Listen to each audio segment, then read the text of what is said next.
هانتوما الإخوان كما كتشوفوا أول حاجة كنقوموا بإدخال الإيميل الخاص بمسار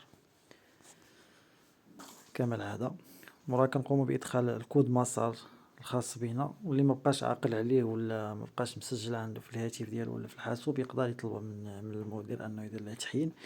بالنسبة للكود الثالث هو الكود ديال جوجل اوثنتيفيكيتر اللي كنحتاجوه حتى هو في مسار، واللي مبقاش عاقل عليه ولا ما عارفش كيفاش يدير ليه يقدر يخلي ليا غير كومونتير، انا نجاوب في كومونتير ماشي مشكل.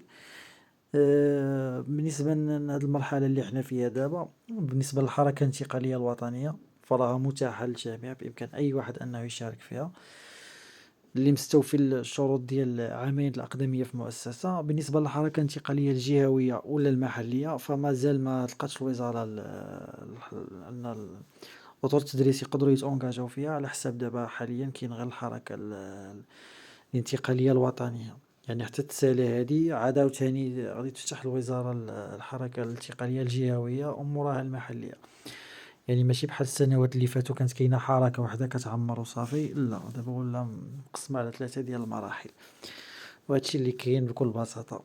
ومرحبا بالجميع، أي واحد مفهم شي حاجة يقدر يخلي ليا كومونتير. تبارك الله عليكم.